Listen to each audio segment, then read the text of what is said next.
Bonjour à toutes et à tous, avant d'aller plus loin, je vous préviens qu'une transcription est disponible gratuitement sur Patreon. Vous trouverez un lien dans la description de l'épisode. Et comme il y a quelques jours avec l'épisode sur les gros mots, aujourd'hui je publie un épisode que j'avais publié l'année dernière.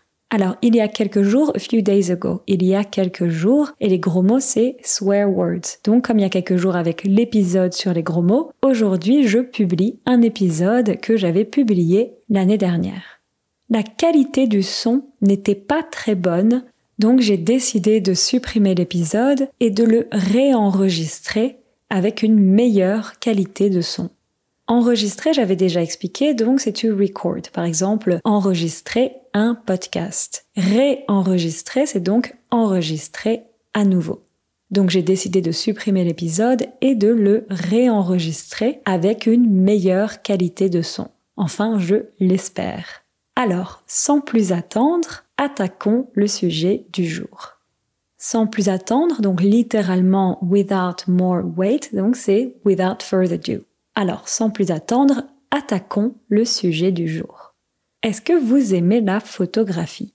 Si c'est le cas, si un jour vous allez à Paris, vous pourrez aller à plein d'expos photos. Une expo, c'est pour une exposition. Une exposition, c'est an exhibition. Donc, une exposition. Très souvent, on dit juste une expo. Par exemple, je suis allé voir une expo hier. Il y a également le musée de la photographie dans le centre de Paris. C'est un super musée dans un hôtel particulier. Est-ce que vous vous souvenez de ce qu'est un hôtel particulier? J'avais expliqué ça dans un épisode.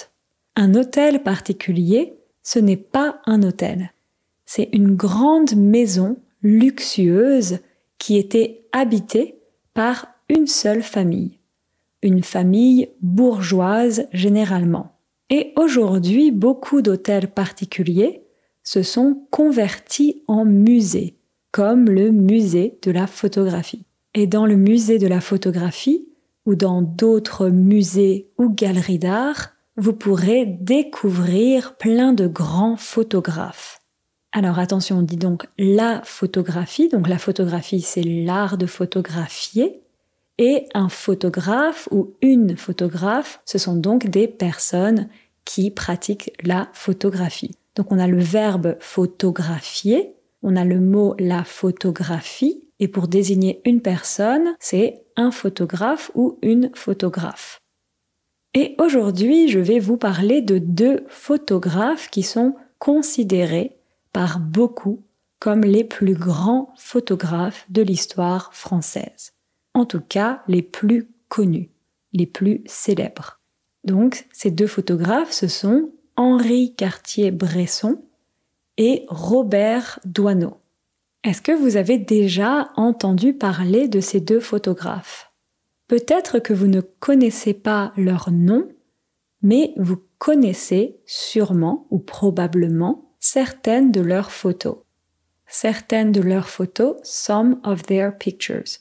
Certaines de leurs photos. Je répète, est-ce que vous avez déjà entendu parler de ces deux photographes? Peut-être que vous ne connaissez pas leur nom, mais vous connaissez sûrement ou probablement certaines de leurs photos. Par exemple, vous avez peut-être déjà vu une photo de Robert Doisneau qui s'appelle « Le baiser de l'hôtel de ville ». Le baiser de l'hôtel de ville, c'est une photo en noir et blanc où on voit un couple qui s'embrasse. Et derrière ce couple qui s'embrasse, on peut voir l'hôtel de ville. Derrière donc, behind. Derrière ce couple qui s'embrasse, on peut voir l'hôtel de ville.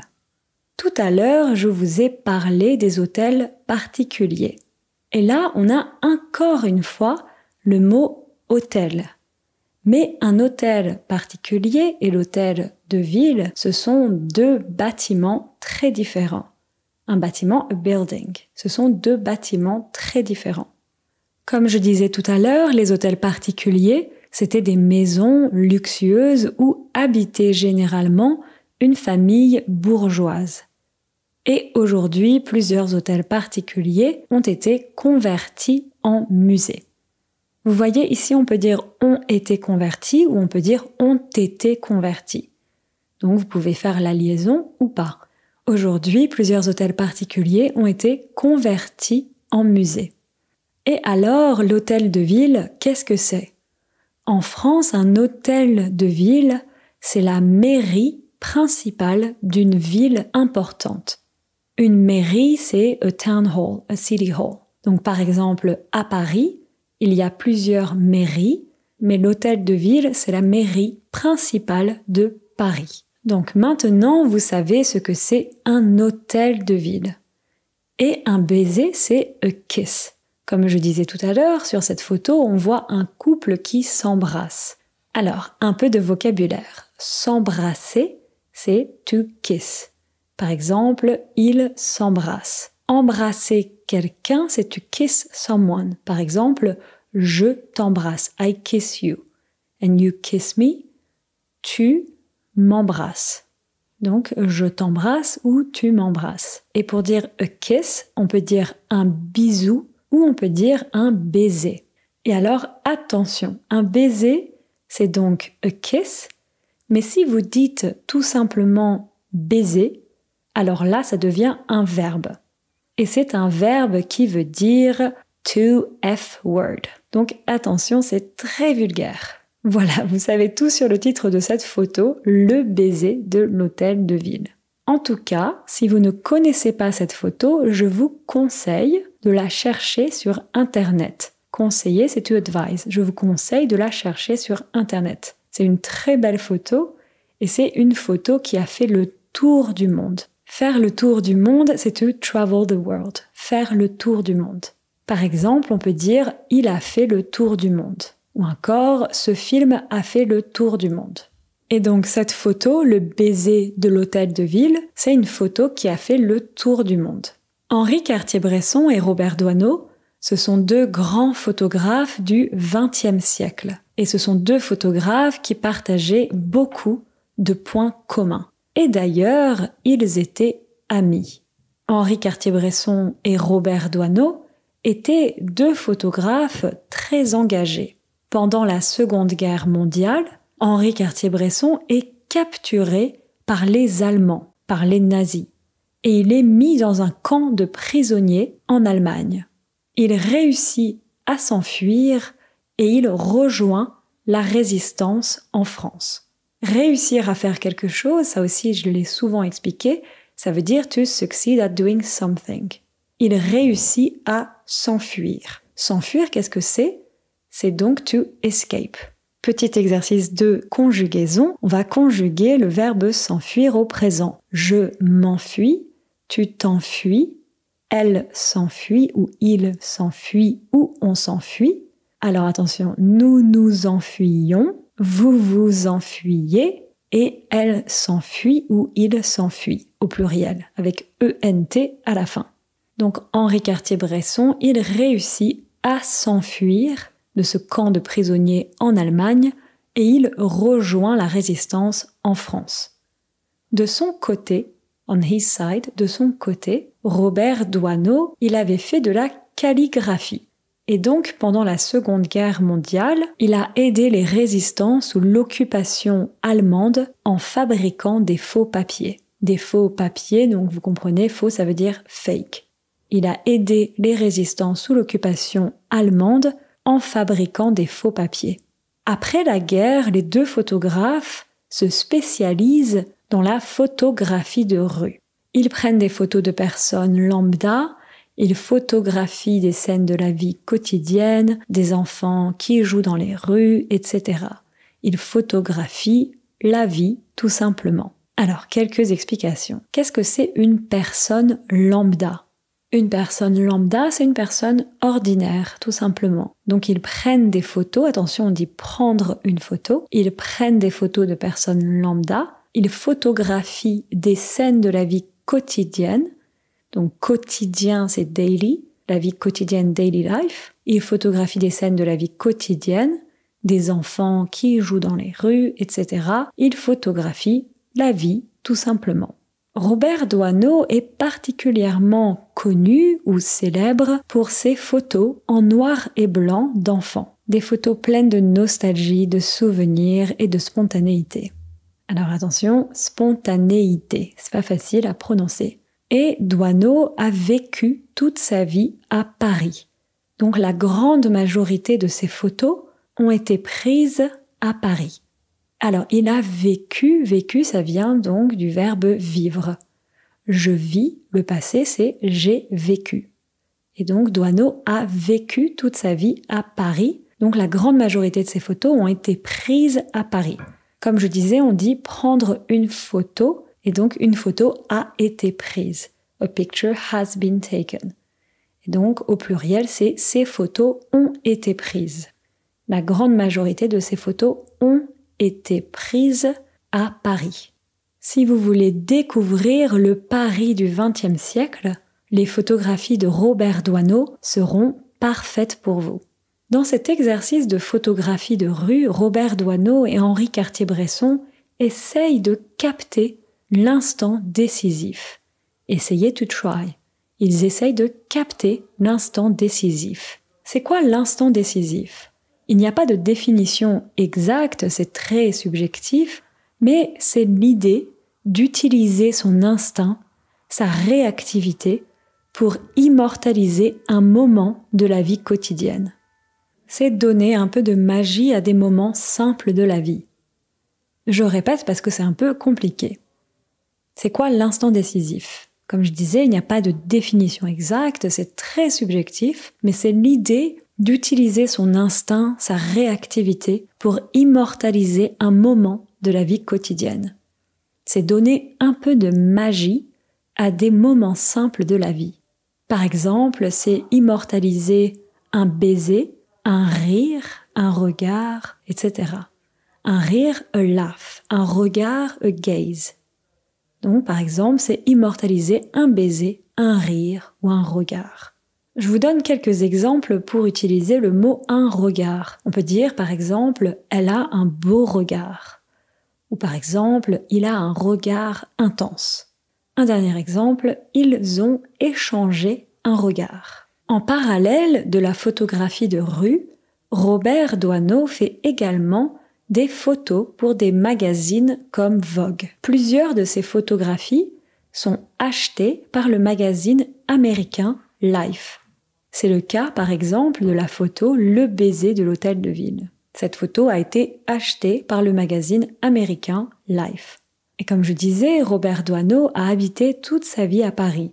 Mais il a quand même voyagé et pris des photos de paysages anglais ou américains, par exemple. Alors, mais il a quand même voyagé, c'est donc « but he still traveled ». Mais il a quand même voyagé.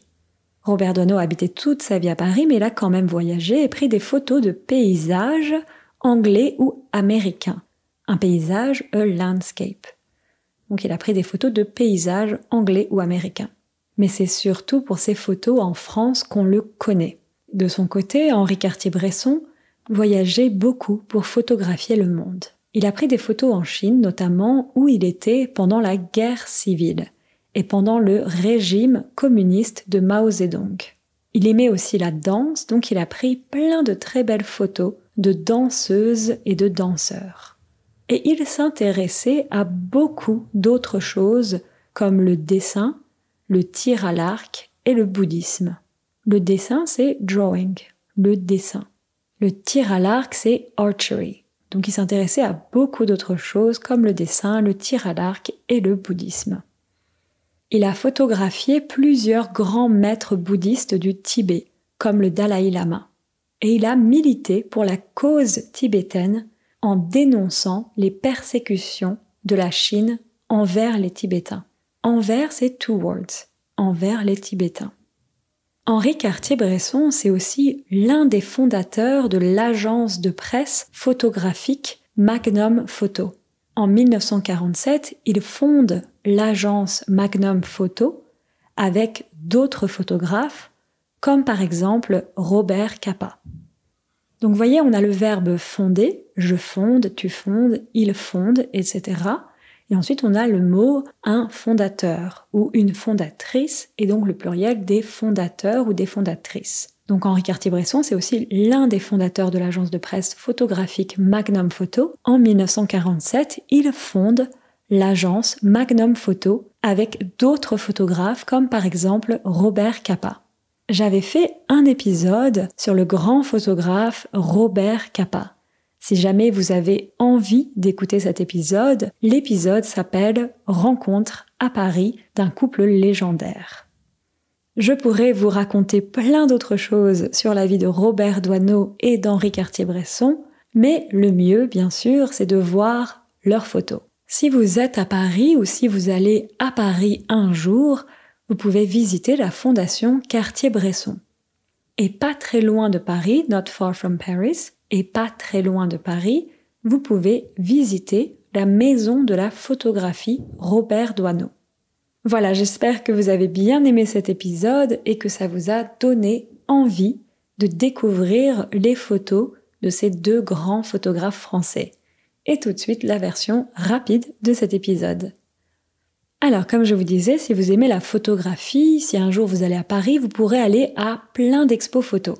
Je vous expliquais qu'une expo, ça vient de une exposition, et très souvent on dit tout simplement une expo. Par exemple, je suis allé voir une expo hier. Plus rapidement, je suis allé voir une expo hier. Il y a également le musée de la photographie dans le centre de Paris. C'est un super musée dans un hôtel particulier. Je vous ai réexpliqué ce que qu'était un hôtel particulier. Donc un hôtel particulier, ce n'est pas un hôtel, c'est une grande maison luxueuse qui était habitée par une seule famille. Une famille bourgeoise généralement.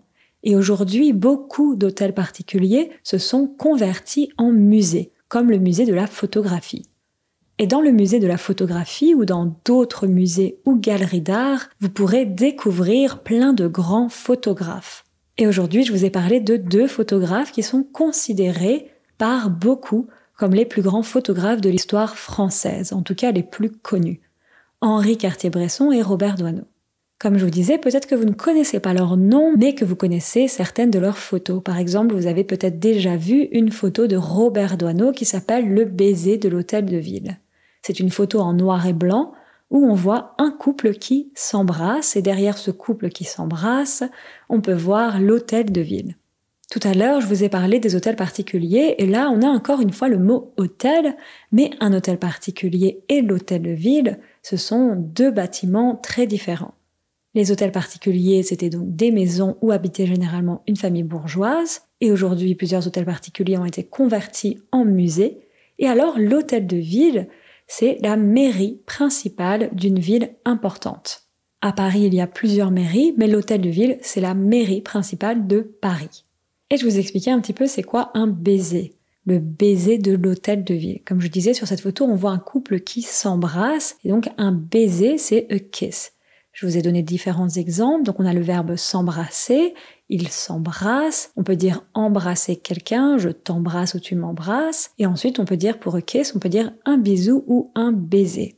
Et alors attention, je répète bien sûr, un baiser c'est donc a kiss, mais attention, si vous utilisez uniquement le mot baiser, ça devient un verbe, et c'est donc le verbe qui veut dire to f-word. Attention, c'est très très très vulgaire, je répète. Voilà, en tout cas, si vous ne connaissez pas cette photo, je vous conseille de la chercher sur internet. C'est une très belle photo et c'est une photo qui a fait le tour du monde. Je vous ai donné quelques exemples avec cette phrase « faire le tour du monde ». Donc par exemple, il a fait le tour du monde, ce film a fait le tour du monde. Et donc ici, c'est une photo qui a fait le tour du monde. Henri Cartier-Bresson et Robert Doisneau, ce sont donc deux grands photographes du XXe siècle qui partageaient beaucoup de points communs. Et d'ailleurs, ils étaient amis. Henri Cartier-Bresson et Robert Doisneau étaient deux photographes très engagés. Pendant la Seconde Guerre mondiale, Henri Cartier-Bresson est capturé par les Allemands et il est mis dans un camp de prisonniers en Allemagne. Il réussit à s'enfuir et il rejoint finalement la résistance en France. Et de son côté, Robert Doisneau, il avait fait de la calligraphie et donc pendant la Seconde Guerre mondiale, il a aidé les résistants sous l'occupation allemande en fabriquant des faux papiers. Après la guerre, les deux photographes se spécialisent dans la photographie de rue. Ils prennent des photos de personnes lambda, ils photographient des scènes de la vie quotidienne, des enfants qui jouent dans les rues, etc. Ils photographient la vie tout simplement. Alors, Robert Doisneau est particulièrement connu pour ses photos en noir et blanc d'enfants. Des photos pleines de nostalgie, de souvenirs et de spontanéité. Et Doisneau a vécu toute sa vie à Paris, donc la grande majorité de ses photos ont été prises à Paris. Si vous voulez découvrir le Paris du XXe siècle, les photographies de Robert Doisneau seront donc parfaites pour vous. Dans cet exercice de photographie de rue, Robert Doisneau et Henri Cartier-Bresson essayent de capter l'instant décisif. Je vous ai expliqué ce qu'était l'instant décisif, donc il n'y a pas de définition exacte, c'est très subjectif, mais c'est l'idée d'utiliser son instinct, sa réactivité, pour immortaliser un moment de la vie quotidienne. C'est donner un peu de magie à des moments simples de la vie. Par exemple, c'est immortaliser un baiser, un rire ou un regard. Je vous ai donné quelques exemples avec le mot « un regard ». Elle a un beau regard, il a un regard intense ou encore ils ont échangé un regard. En parallèle de la photographie de rue, Robert Doisneau fait également des photographies pour des magazines comme Vogue. Plusieurs de ces photographies sont achetées par le magazine américain Life. C'est le cas par exemple de la photo « Le baiser » de l'hôtel de ville. Comme je disais, Robert Doisneau a habité toute sa vie à Paris, mais il a quand même voyagé et pris des photos de paysages anglais ou américains. Mais c'est surtout pour ses photos en France qu'on le connaît. De son côté, Henri Cartier-Bresson voyageait beaucoup pour photographier le monde. Il a pris des photos en Chine notamment, où il était pendant la guerre civile et pendant le régime communiste de Mao Zedong. Il aimait aussi la danse, donc il a pris plein de très belles photos de danseuses et de danseurs.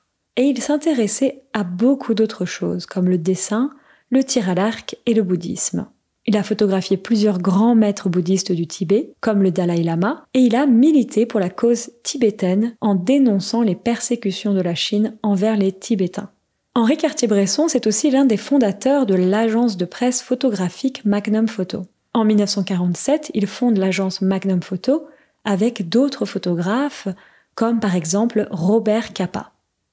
Comme je vous disais, j'avais fait un épisode sur le grand photographe Robert Capa. Si jamais vous avez envie d'écouter cet épisode, l'épisode s'appelle « Rencontre à Paris d'un couple légendaire ». Donc voilà, si vous êtes à Paris ou si vous allez à Paris un jour, vous pouvez visiter la fondation Cartier-Bresson et pas très loin de Paris, vous pouvez visiter la maison de la photographie Robert Doisneau. Comme je disais tout à l'heure, j'espère que cet épisode vous a donné envie de découvrir les photos de ces deux grands photographes français. Je vous dis à très bientôt, prenez soin de vous, ciao ciao.